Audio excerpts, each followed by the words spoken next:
오늘 받으실 하나님의 말씀은 누가복음 18장 18절에서부터 30절 말씀까지입니다.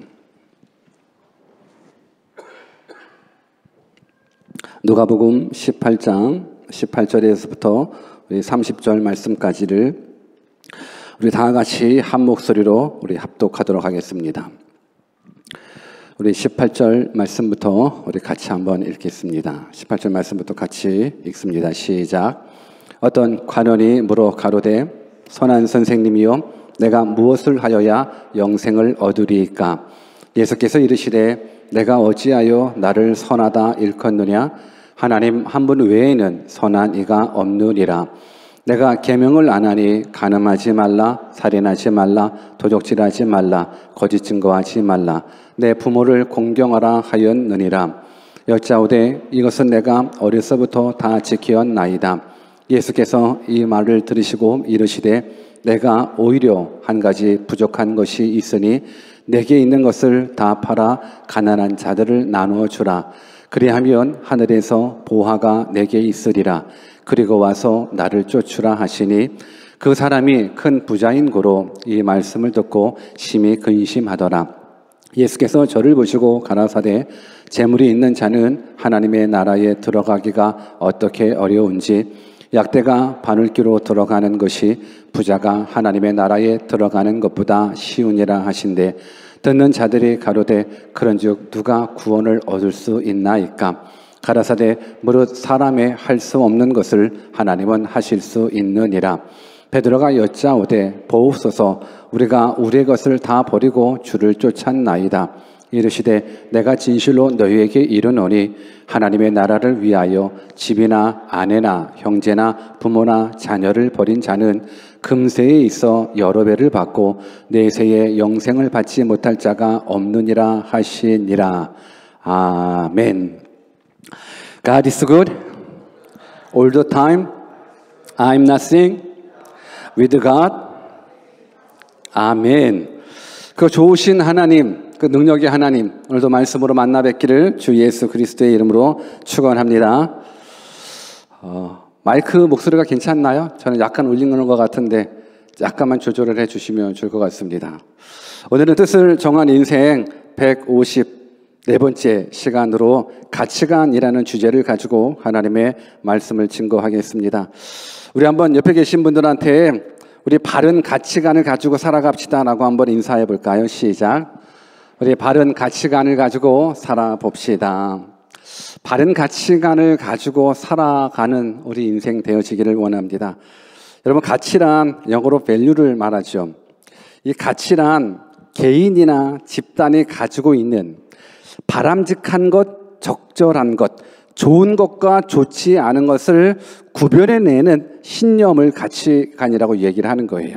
그래서 이 가치관이라는 건 개인이나 집단이 무엇을 판단할 때 또 무엇을 선택할 때 기준이 되는 게 가치관인 거예요. 그래서 너무너무 중요한 거예요. 내가 인생을 살면서 어떤 가치관을 두고 살아가느냐가 내 인생이 되는 거예요. 왜냐? 우리의 인생은 다 선택하기 때문에 그래요.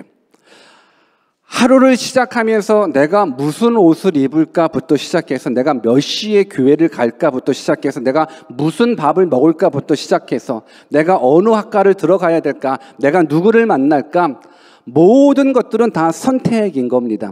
그래서 선택의 기준이 바로 내가 가지고 있는 가치관이 된다라는 거예요.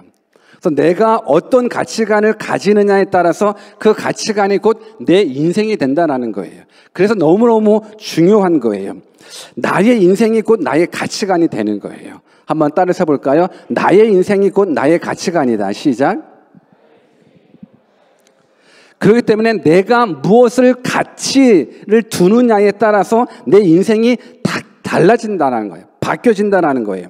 근데 이 가치관은 신앙인에게도 동일하게 적용을 가지고 있는 거예요. 나의 신앙의 현 주소를 알 수 있는 건 나의 가치관이 어디인가를 깨닫는 거예요. 그러니까 나의 가치관이 어디 있느냐에 따라서 내가 지금 영적인 수준이 어디에 있는지를 분별해 나갈 수 있다는 거예요. 저는 여러분들의 가치관이 좀 높았으면 좋겠습니다. 물론 높고 낮음 이런 부분들보다도 바른 가치관을 살아갔으면 좋겠습니다. 바른 가치관을 가져야지만 바른 신앙관을 가질 수가 있습니다. 바른 신앙관을 가질 때 여러분들이 하나님으로부터 부여해 주시는 참된 기쁨과 영원한 생명을 누릴 수가 있는 겁니다. 그래서 오늘 말씀을 통해서 나의 가치관이 무엇인지, 내가 내 인생을 살아가면서 어디에 큰 가치를 두고 살아가는지를 한번 깨닫고 내가 그릇된 가치관을 가지고 있다면 오늘 바꾸시는 시간이 되었으면 좋겠습니다. 아멘. 내가 가지고 있는 가치가 잘못됐다 그러면 바꾸셔야 되는 거예요. 왜? 그 가치가 나의 인생이기 때문에 그래요. 그래서 내가 생각하고 있는 가치가 잘못됐구나라는 부분들이 오늘 이 시간에 깨달아진다 그러면 돌이킬 수 있는 믿음의 사람이 되었으면 좋겠습니다. 왜냐?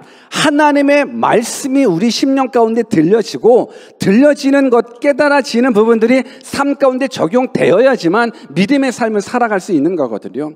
아무리 머리로는 이해돼요 라고 하지만 그 머리로 이해된 그 하나님의 말씀이 내 가슴으로 이어지고 가슴으로 이어진 하나님의 말씀이 삶 가운데 적용되어야지만 그 믿음이 될 수 있다는 거예요. 저는 여러분들이 하나님의 말씀을 그냥 지식적인 모습으로만 머물러 있지 않았으면 좋겠습니다. 믿음은 행함이 있어야 진짜 믿음이 되는 겁니다. 그래서 저는 여러분들이 오늘 말씀을 통해서 바른 가치관을 깨닫고 바른 신앙인으로서 이 마지막 때에 진짜 그리스도인의 모습을 가지고 살아갈 수 있는 진짜 예수 믿는 사람 되기를 주 예수 그리스도의 이름으로 축원합니다. 오늘 본문은 지난 뜻을 정한 인생 149번째 두 주인이라는 타이틀을 가지고 설명했었던 그 본문과 동일한 본문을 선택했습니다. 왜 그러냐면 오늘날 많은 사람들의 가치를 어디에 두냐면 돈에 두더라고요. 오늘날 많은 사람들의 가치를 다 돈에 두고 돈으로 말미암아서 돈을 벌기 위해서 모든 부분들이 포커스 맞춰져 있기 때문에 이 가치관을 말씀하는 부분들 속에서 이 물질에 대한 부분들이 언급되는 게 참 좋겠다. 왜? 우리가 돈에 큰 가치를 두고 살기 때문에. 그래서 오늘 본문은 그 말씀입니다. 그러나 두 주인이라는 그 주제를 가지고 말씀하는 것 다를 수도 있겠지만 결국은 그 두 주인 속에서 한 주인은 물질이고 한 주인은 하나님이신데 하나님을 선택한다라는 것, 이 결론을 가지고 오늘 이 가치관에 대한 말씀을 들었으면 좋겠습니다. 오늘 본문 말씀은 마태복음에도 있고 마가복음에도 있고 누가복음에도 있습니다. 마태복음 같은 경우는 오늘 부자 관리를 부자 청년으로 묘사하기도 되는데 오늘 부자 관원과 예수님과의 대화 내용부터 시작하게 됩니다.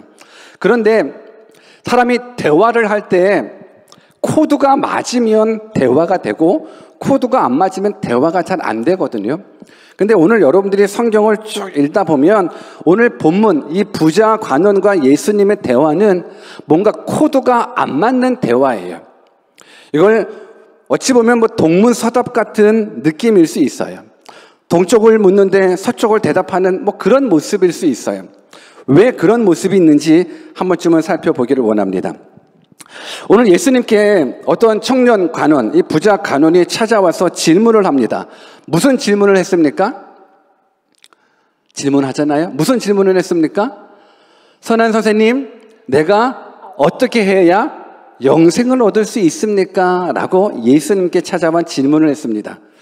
선생님, 내가 어떻게 해야지 영생 얻을 수 있습니까? 라고 이야기를 했습니다. 여러분, 질문은 뭐예요? 질문은 어떻게 해야지 영생 얻을 수 있습니까? 라는 질문을 하게 됩니다. 그런데 영생을 얻는 부분들 속에서 예수님께서 말씀해 주시는 부분들이 아니라 너 왜 나한테 선하다고 그래? 영생을 어떻게 얻을 수 있습니까? 라는 그 질문 속에서 예수님은 호칭에 대한 부분부터 지적을 하게 되더라고. 너 왜 나를 선하다고 그러냐? 선하지 않는데, 선한 것 오직 하나님밖에 없는데 라고 이야기를 합니다. 약간 코드가 빗나가죠. 근데 그러면서 예수님께서는 무엇을 얘기를 해주냐면 영생을 얻는 모습 속에서 계명을 말씀해 주고 있습니다. 그런데 우리가 성경을 좀 아는 사람, 성경을 좀 읽어보는 사람, 구원에 대해서 많이 들어본 사람, 복음에 대해서 많이 들어본 사람은 이 부분들이 예수님하고 부자 간원하고 코드가 안 맞다라는 걸 알게 될 거예요. 왜 그러냐? 영생에 대한 부분들을 얘기했었을 때 예수님은 이 땅에 와가지고 바리새인들한테 너희들 율법 지키면 안 돼. 율법 가지고 구원받을 수 없는 것, 이것을 예수님께서 말씀해 주기 위해서 이 땅에 오셨거든요. 많은 그리스도인들, 많은 하나님을 믿는 사람들이, 유대인들이 어떻게 하면 내가 영생을 얻을까 해서 많은 부분들 율법을 지켜 행했단 말입니다. 그래서 결국 예수님이 이 땅에 오셔서 너희들 율법으로 구원받는 게 아니야 라는 부분들을 말씀해 주기 위해서 예수님이 오셨는데, 영생을 어떻게 얻을 수 있겠습니까? 라고 말했을 때 예수님은 다시금 율법 지켜, 계명 지켜 라고 이야기를 하는 거예요. 그러니까 뭔가 코드가 안 맞는 부분들인 거예요. 그러면서 예수님께서 20절을 한번 같이 읽어볼까요? 같이 읽어봅시다. 시작. 내가 계명은 안 하니 간음하지 말라, 살인하지 말라, 도적질하지 말라, 거짓 증거하지 말라, 내 부모를 공경하라 하였다. 영생을 얘기했었을 때 계명을 얘기하더라고요. 그런데 더 중요한 건 이 계명을 지켜야지 영생 얻지라는 부분들인데, 이 관원이 이걸 다 지켰다라는 거예요. 21절도 한번 같이 읽어볼까요? 같이 한번 읽습니다. 시작. 여짜오되 이것은 내가 어려서부터 다 지키었다라고 이야기를 하고 있습니다. 근데 정말 저는 이 부자 간원의 이 대답을 보면서 정말 이 친구가 어려서부터 다 이 율법을 지켰을까?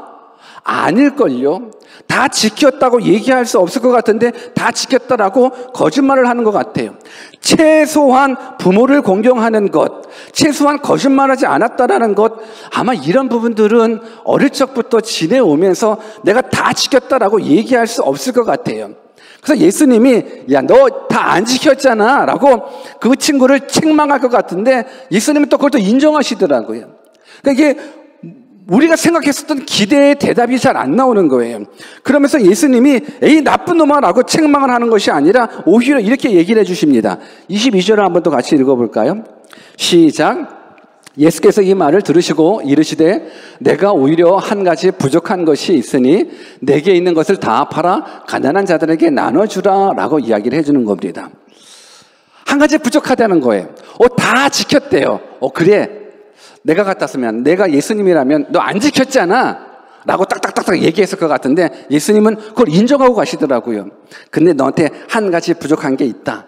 그러면서 하시는 말씀이 가난한 자들에게 너가 가지고 있는 다 팔아서 가난한 자들을 나눠줘라. 그리고 나를 쫓아라 라고 이야기를 합니다. 그런데 쫓았습니까? 안 쫓았습니까? 안 쫓았습니다. 왜요? 이 친구가 부자였었습니다. 그래서 근심했다라는 부분들입니다. 저는 오늘 본문의 이 스토리를 통해서 과연 우리가 가지고 있어야 될 가치관이 무엇인지를 한 번쯤은 깨달았으면 좋겠습니다. 왜? 가치관이 곧 나의 인생이고 가치관이 곧 나의 신앙이기 때문에 그래요. 그래서 오늘 이 본문 속에서 뭐가 잘못됐을까? 과연 이 부자 청년, 이 부자 관원은 어떤 가치관을 가지고 살았을까라는 부분들 한번 깨닫기를 바라는데, 분명 이 부자 청년은 뭔가 가치관에 문제가 있는 것만은 사실이에요. 뭔가 문제가 있어요. 무슨 가치관에 문제가 있는지를 우리가 깨달아야지 바꿀 수 있어요. 이 부자 간원이, 부자 청년이 가지고 있는 가치관이 나랑 똑같은데? 라고 하면 큰일 나요. 만약에 나랑 똑같은데? 라는 부분들이 발견됐다 그러면 바꾸셔야 돼요. 돌이키셔야 돼요. 그래야 여러분들이 영원한 생명을 누릴 수가 있어요. 그래야 여러분들이 이 땅에서 참된 기쁨과 참된 평안을 누릴 수가 있는 거예요. 한 번씩 하나씩 끄집어가 봅시다. 어떤 가치관이 문제였는가? 우리 본문 18절을 다시 한번 읽어볼까요? 크게 한번 읽어봅시다. 시작. 어떤 관원이 물어 가로되 선한 선생님이요 내가 무엇을 하여야 영생을 얻으리까? 뭐가 문제였냐면 예수님을 지금 뭐라고 얘기하고 있습니까? 선한 선생님이라고 이야기를 해주고 있습니다. 선한 선생님. 예수님의 가치를 선한 선생님으로 여기고 있다는 것부터가 우리가 다시금 끄집어야 될, 생각해야 될 가치관이라는 거예요. 이 부자 관원은 예수님을 선한 선생님이라고 이야기를 합니다. 그래서 선한 선생님, 내가 어떻게 해야지 영생을 얻을 수 있습니까? 라는 모습 속에서 예수님께서 곧바로 하셨단 말씀이 영생을 얻으려면 이렇게 해야 돼 라고 이야기하는 것이 아니라 너 왜 나보고 선하다고 이야기하느냐? 오직 선한 분은 하나님밖에 없다라는 이야기를 하시게 됩니다. 오늘 우리가 기억해야 될 것, 예수님에 대한 가치가 선한 선생님 정도였다면 우리에게는 영원한 생명이 없습니다. 많은 사람들이 이 부자 청년처럼 예수님을 선한 선생으로, 아니 성인 군자로 생각하게 됩니다. 그런데 우리가 기억해야 될 건 예수님의 가치는 선한 선생님이 아니에요. 예수님의 가치는 그저 좋은, 그저 착한 일을 한, 그저 선한 일을 한 사람이 아니라는 거예요. 오늘 예수님께서 너 왜 나를 선하다고 그래? 선한 건 오직 하나님밖에 없어 라고 이런 말은 나 선하지 않아가 아니에요. 이 말을 여러분들이 깨달으셔야 되는 거예요. 선한 선생님, 내가 어떻게 해야지 영생을 얻을 수 있습니까? 너 왜 나를 선하다고 그래? 이 말은 나 안 선해가 아니에요. 나는 악해가 아니에요. 분명하게 예수님께서 말씀하는 게 선한 분은 오직 하나님밖에 없다라는 거예요. 이 말은 곧 어떤 거냐면 너 나를 선한 선생님으로 여기면 안 되고 나는 곧 하나님인 거예요. 나는 곧 하나님이라는 거예요. 선한 분은 오직 하나님밖에 없어. 근데 그 하나님이 바로 나라는 거예요. 너가 나를 선한 선생님이 아닌 선하신 그 하나님으로 믿게 된다 그러면 너에게는 영생이 있다라는 거예요.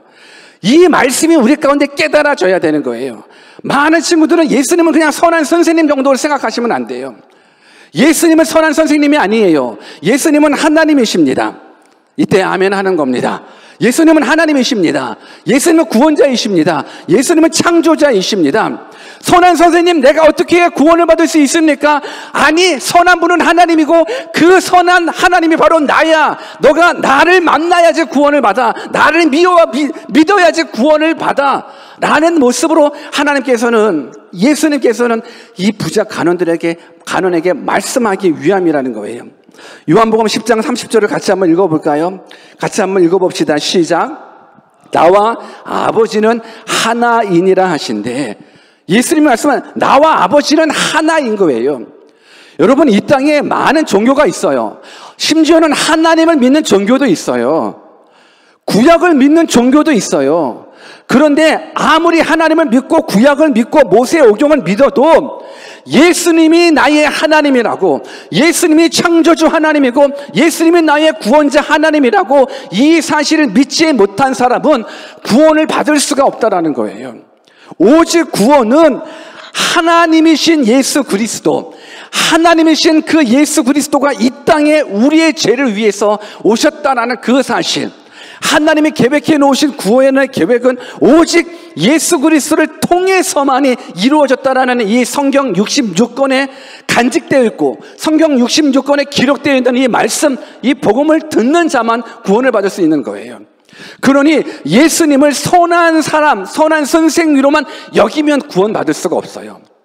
오직 선한 분은 하나님이야.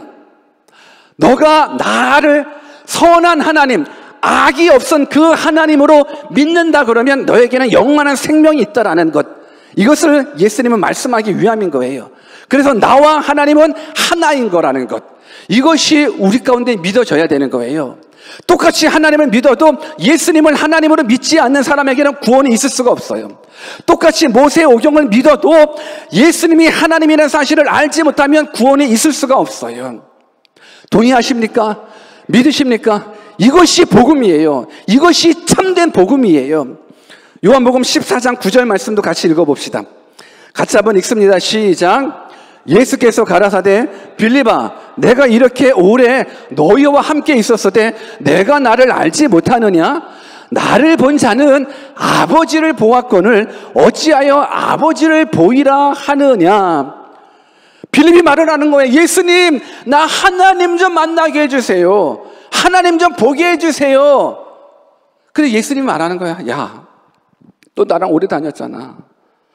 너 나랑 같이 동행했잖아. 너 내 말을 들었잖아. 내가 누군지 알잖아. 내 기적을 봤잖아. 나를 본 자는 아버지 하나님을 본 자야. 나와 하나님은 하나야. 여러분, 이 말씀, 예수 그리스도가 하나님이라는 이 말씀이 여러분들한테 얻어져야, 들려져야, 믿어져야 여러분들에게는 영원한 생명을 얻을 수 있는 거예요. 예수 그리스도가 어떤 가치 있느냐, 여러분들 삶에 예수님이 어떤 가치를 가지고 있느냐에 따라서 천국과 지옥이 정해져 있어요. 저는 여러분들이 예수님을 선한 선생님이 아닌 예수님은 나의 하나님, 나의 구원자로 믿으시는 그러한 믿음의 아들, 딸들 되시기를 주 예수 그리스도의 이름으로 축원합니다. 아멘. 또한 이 부자 관원에게 있어서 예수님께서 가르치시고자 하시는 진리가 뭐냐면, 영생을 얻는 가치 기준은 인간의 행위에서 난 것이 아니라는 것을 말씀해 주기 위함이 있어요. 영생을 얻는 가치 기준, 이 부자 관원은 행위에 있다라고 생각을 하는 거예요. 내가 행위로 말미암아서 구원받을 수 있다라고 믿는 거예요. 그래서 내가 선한 선생님, 내가 어떻게 해야지 구원받을 수 있습니까? 라는 부분들은 본인이 자신의 행위를 강조하기 위함인 거예요. 내가 천국 갈 수 있는, 내가 영원한 생명을 얻을 수 있는 행위를 지켜왔기 때문에 어떻게 하면 영생을 얻을 수 있지요? 라고 이야기를 하는데, 예수님께서 말씀해 주시는 부분들은 뭐냐면, 이 계명을 얘기했을 때 이 계명을 지켜야지 구원받는다라는 부분들이 아니라, 이 계명을 딱 얘기를 듣고 나서 주님, 내가 그걸 어떻게 지킵니까?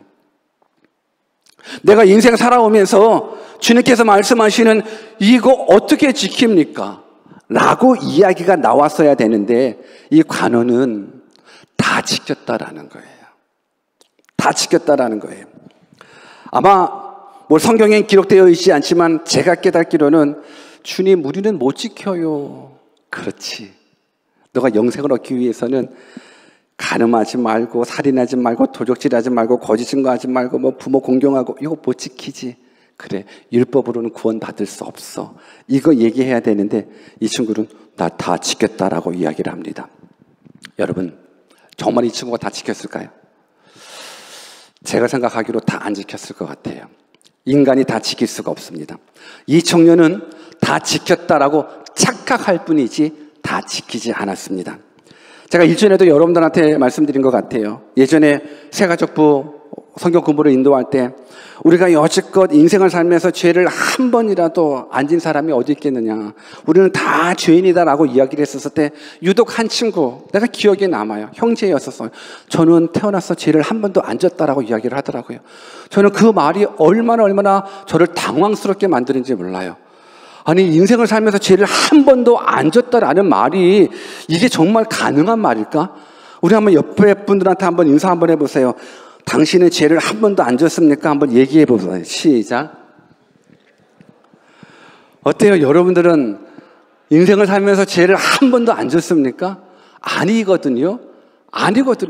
근데 그 친구는 정말로 나는 농담하는 줄 알았어요. 저 죄 한 번도 안 졌는데요. 농담하는 줄 알았어요. 그런데 그 표정이 농담이 아니에요. 자기는 진짜로 죄 한 번도 안 졌다라는 거예요. 아, 인간이 이렇게도 착각할 수 있구나. 그건 정말로 죄를 안 져서가 아니라 안 졌다라고 생각하는 그 착각인 거고, 그리고 그가 생각하는 죄의 기준은 꼭 감옥 가야 될 죄만 죄라고 여기는 거예요. 그렇죠. 그러면 말 될 수는 있죠. 감옥 가야 되는 죄는 한평생 안 졌으니까는 죄 안 졌겠죠. 만약에 감옥 갈 죄를 졌다면 저는 전과 1범인데요, 전과 3범인데요, 이렇게 얘기하겠죠. 그런데 평생 살아오면서 감옥 갈 죄를 한 번도 안 졌으니까 저는 죄를 한 번도 안 졌다라고 담대하게 얘기를 하더라고요. 그런데 우리가 깨달아야 돼요. 예수님께서 이 땅에 오셔서 우리의 죄를 지적했었을 때 무슨 죄를 지적하시냐면, 많은 인간들은 표면적인 죄만 죄라고 여기는 거예요. 표면적인 죄만 죄라고 여기고 내면적인 죄까지는 죄라고 생각하지 않은 거예요. 예수님이 오셔서 이 땅에 오셔서 죄에 대한 개념을 파괴시킨 것이 표면적 죄만 죄가 아니라 내면적 죄가 더 큰 죄라는 부분들을 알게 해주시기 위해서. 마태복음 5장 28절을 같이 한번 읽어볼까요? 같이 한번 크게 읽어봅시다. 시작. 나는 너희에게 이르노니 여자를 보고 음욕을 품는 자마다 마음에 이미 간음하였느니라. 여러분, 많은 사람들은, 많은 바리새인들은 율법을 지켜나가는 거예요. 오늘 우리 부자 간원들도 마찬가지인 거예요. 자기는 계명 다 지켰다라는 거예요. 간음도 하지 않고 살인도 하지 않고 도적질도 하지 않고 거짓 증거 다 하지 않았다라는 거예요. 표면적인 죄는 안 졌다라는 거예요. 그래, 그럴 수 있어요. 표면적인 죄는 죄 안 지을 수 있어요. 그러나 우리가 죄에 대한 개념은 우리가 정하는 게 아니에요. 죄에 대한 개념은 성경이 정하는 거예요. 죄에 대한 개념은 하나님이 정하는 거예요. 선악과를 따먹지 말라고 하는 그 이유가 어디 있는지 아십니까? 선악의 기준은 오직 하나님 한 분이라는 거예요. 동의하십니까? 선악의 기준은 오직 하나님 한 분인 거예요. 그런데 인간이 선악과를 따먹고 선악의 기준이 인간이 돼버렸어요. 이게 죄예요. 선악의 기준이 우리 인간이 돼버렸어요. 그래서 모든 가치 기준, 죄의 기준이 인간으로, 때로는 다스겔의 원칙을 가지고, 성경에는 동성애는 죄다라고 이야기를 했지만, 아니, 동성애는 죄가 아니다라고 다스겔의 원칙 하에 그냥 아닌 걸로 돼버리는 거예요. 분명히 하나님은, 성경은 죄를 죄라고 얘기를 했는데 인간이 선악과를 따먹고 나서 선악의 기준이 자기가 돼버리는 거예요. 선한 선생님, 너 왜 선하다고 나를 이야기하지? 선한 분은 오직 하나님 한 분밖에 없는데 선의 기준은 하나님이라는 거예요. 선의 기준은 하나님이신 그 하나님께서 이 땅에 오셔서 뭐가 죄고 뭐가 선인지 말씀해 주는데 우리 인간들은 표면적인 죄만 죄라고 여긴 거예요. 그래, 나 간음 안 했다라는 거예요. 나 살인 안 했다라는 거예요. 그런데 예수님은 이 땅에 오셔가지고 너 마음속에 음욕을 품었지, 그거 간음이야. 너 누군가를 미워했지, 그거 살인이야. 여러분, 예수님이, 하나님이신 예수님이 말씀하시는 죄의 개념이 정확합니까? 아니면 죄 많은 우리 인간들의 죄의 개념이 정확한 겁니까? 여러분, 이거 확실하게 아셔야 되는 거예요. 내가 죄의 기준을 가지면 안 돼요. 우리 한번 옆에 계신 분들한테 당신이 죄의 기준이 되면 안 됩니다. 시작. 여러분, 우리가 죄의 기준이 되면 안 돼요. 죄의 기준은 오직 하나님이 되셔야 돼요. 죄의 기준은 오직 하나님의 말씀이 정해주시는 대로 죄의 기준을 가지셔야 되는 거예요. 동의하십니까? 믿으십니까? 오늘 예수님께서 나 간음 범하지 않았는데요. 야, 그거 아닐걸? 나 살인하지 않았는데요. 너 그거 아닐걸? 나 거짓말하지 않았는데요. 그거 아닐걸? 너 율법 다 지켰다라고 너 영생 얻는 확신하고 있는데 너 율법 다 못 지켰어.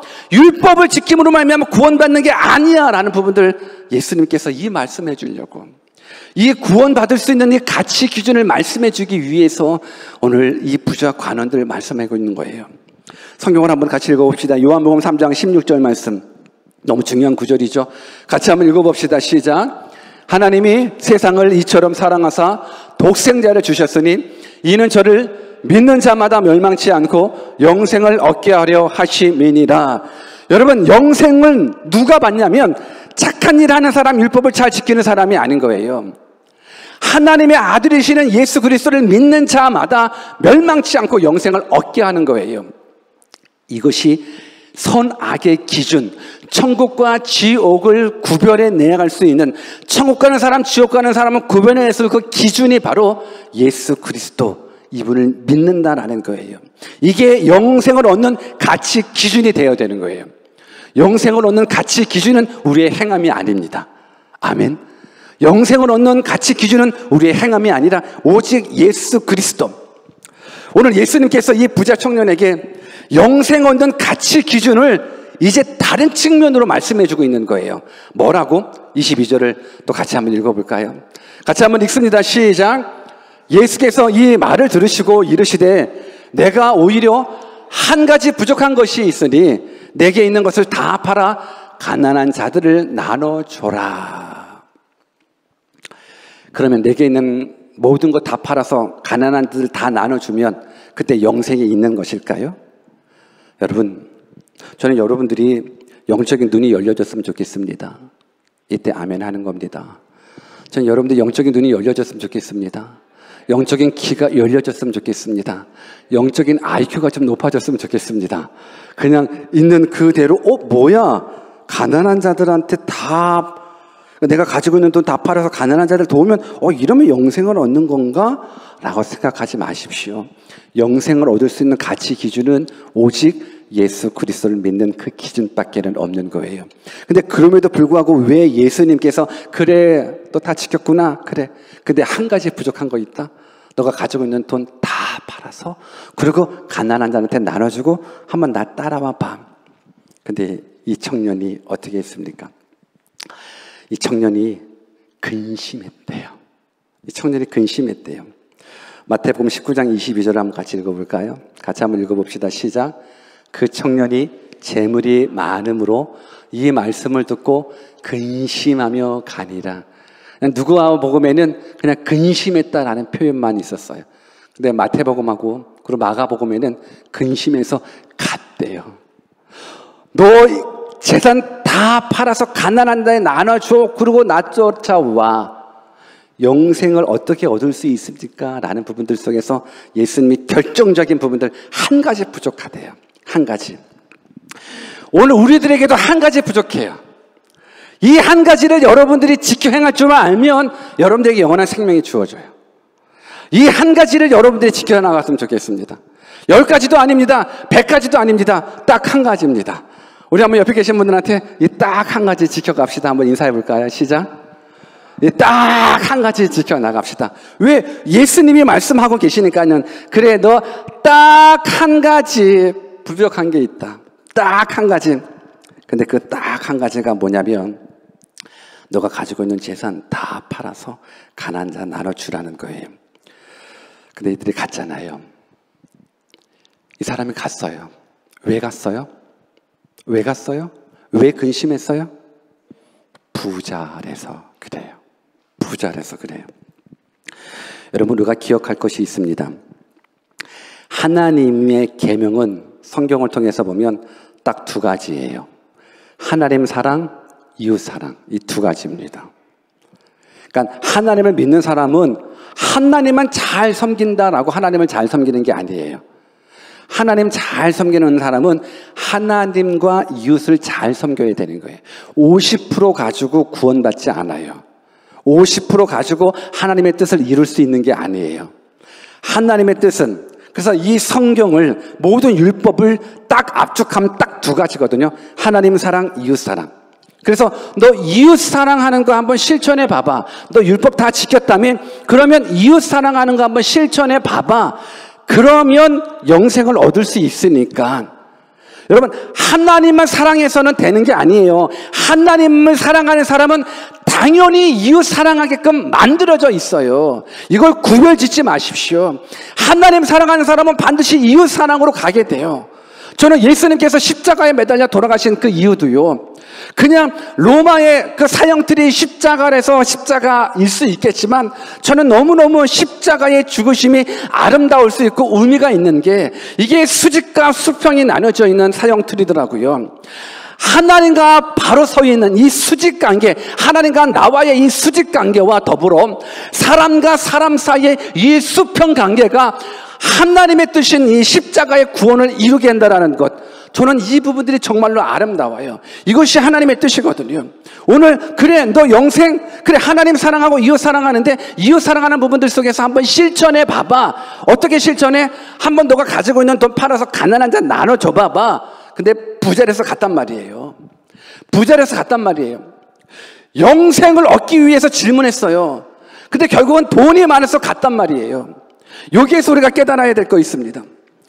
영생을 얻기 위해서 가진 돈, 이거 한번 쓰라는데도 못 써요. 그러면 그 가치가 어디 있을까를 한번 고민해 보는 거예요. 영생의 더 큰 가치를 가지고 있습니까? 아니면 자기가 소유한 그 물질의 또 같은 가치를 가지고 있습니까? 어떻습니까? 이 부자는 어떤 거에서 가치를 가지고 있습니까? 영생입니까? 돈입니까? 질문하잖아요. 영생입니까? 돈입니까? 돈이에요. 영생을 얻기 위해서 선한 선생님이신 예수님께 찾아와서 어떻게 영생을 얻을 수 있죠? 너 가난한 자들한테 다 한번 나눠줘. 안 되는데 하고 갔단 말이에요. 이 부자 청년의 가치관은 영생보다는 물질이라는 거예요. 영생보다는 돈이라는 거예요. 이것이 오늘 우리들 사이에서 동일해요. 하나님을 믿으면서 예수님을 믿으면서 영생을 얻었다라고 이야기를 하지만서도 실질적으로 우리가 살아가는 인생은요, 다 하나님이 아니고 영생이 아니고 물질이더라고요. 여러분, 영생이 더 가치가 있는 거예요. 돈이 가치가 있는 게 아니에요. 영생이 더 가치 있는 거예요. 우리가 살아가는 이 세상은 100년 미만의 짧은 인생이에요. 우리에게는 영원한 생명이 있다는 걸 성경에 얘기해 주고 있어요. 여러분들은 예수님을 믿잖아요. 죽지만 안 죽어요. 여러분들 예수님을 진짜 믿잖아요. 여러분들에게 영원한 생명이 있어요. 저는 영생을 소유한 자가 여러분들이 되었으면 좋겠어요. 영생을 소유한 자는 이 세상 일에 그렇게 연연하지 않아요. 영생을 소유한 사람은 가난해도 가난 이길 수 있더라고요. 영생을 소유한 사람은 질병에 걸려도 질병 이길 수 있더라고요. 내 가난이, 나의 질병이 영생하고 비교해봤을 때는 아무것도 아니거든요. 저는 여러분들이 이러한 믿음의 사람이 되었으면 좋겠습니다. 진짜 가치를 영원한 생명에 두십시오. 아멘. 오늘 이 모습 속에서 저는 부자가 아닌데요 라고 이야기할 수 있겠지만, 그럼 누가 부자인데요?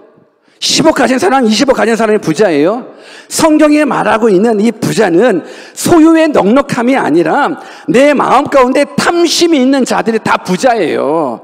내 마음 가운데 물질적인 소욕을 더 강하게 여기는 사람들이 다 부자예요. 성경에 나와 있는 그 부자가 바로 그 부자예요. 저는 우리들 가운데 한 명도 지옥 가는 사람이 없었으면 좋겠어요. 영원한 생명에 큰 가치가 있기를 주님의 이름으로 축원합니다. 이 모습을 본 베드로가 이런 얘기를 해요. 28절을 같이 한번 읽어볼까요? 28절 시작. 베드로가 여짜오되 보옵소서, 우리가 우리의 것을 다 버리고 주를 쫓았나이다. 여러분, 베드로가 이 말 했을 때 얼마나 이 어깨가 올라갔을까요? 베드로가 여짜되 보옵소서, 날 좀 봐달라는, 보옵소서, 우리가 우리의 것을 다 버리고 주를 쫓았다라고 이야기를 하는 거예요. 이 부자는 돈이 많아가지고 영생 포기하고 갔어요. 근데 그 모습을 본 베드로가 보옵소서, 우리가 우리의 것을 다 버리고 주를 쫓았나이다. 이 어깨에 힘들어가는 베드로의 모습 보이십니까? 내가 주님 만나고 내가 배 버리고 왔다라는 거예요. 주님 만나고 내가 물고기 잡는 기술도 그물도 내가 그물 사느라고 얼마나 많은 돈 들였는데 내가 주님 믿으려고, 주님 따라가려고 다 버리고 왔습니다. 이 어깨에 이 훅하시 들어가 있는 이 모습.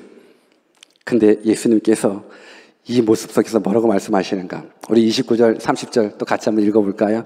같이 읽어봅시다. 시작.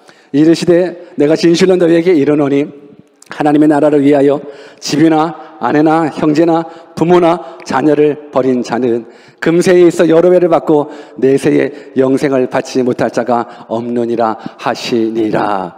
여러분, 이 말씀이 어떤 말씀이에요? 자기 금을 버리고 왔어요. 자기 배 버리고 왔어요. 그런데 예수님께서 아주 무서운 말씀을 하시는 거예요. 하나님의 나라를 위하여 집도 아내도 형제도 부모도 자녀도 다 버리라는 거예요. 나는 좀 배 하나 버리는 거 가지고 어깨가 올라가는데, 금을 좀 버린 거 어깨 올라가는데 다 버리라는 거예요. 여러분, 이 말을 여러분들이 기억하면서 뭐지? 하나님의 나라를 위해서 집이나 아내나 형제나 부모 자식 다 버려야 되는구나. 실질적으로 이단 사이비 같은 경우가 이 말씀을 가지고 다 버리라고 얘기해가지고 가정이 파탄난 이단 사이비들이 참 많이 있거든요. 여러분, 우리가 어떻게 부모, 형제, 자식을 버릴 수가 있어요? 버릴 수 있는 사람 손 한번 들어보세요. 나 내 자식 버릴래요. 내 부모 버릴래요. 내 형제, 내 아내 다 버릴래요. 오늘 이 말씀, 그래서 내가 여러분들한테 아까 말씀드렸잖아요. 영적인 아이큐가 좀 열려져야 된다고. 이 말씀 그대로 해서, 성경에 다 버리라고 그랬으니까, 아버지가 무슨 아버지야, 아저씨. 엄마가 무슨 엄마야, 어머니, 아니지, 아줌마. 뭐. 야, 너 나가. 뭐 이런 부분들, 이게 아니라는 거예요. 그렇다면 왜 예수님께서는 배 버리고 금을 버린 베드로에게, 이 우쭐거리는 베드로 앞에, 야, 남편도 집도 다 버려야 되는데, 왜 이 말 하셨을까? 가치 기준에 대한 우선순위를 정하라는 거예요. 여러분, 부모는 절대적이잖아요. 자식 절대적이에요. 형제, 이건 절대적인 가치예요. 돈하고 부모하고 바꾸는 그 놈이 어디 있어요? 돈하고 와이프하고 바꾸고 돈하고 자식하고 바꾸는 그런 파렴치한 인간이 어디 있어요?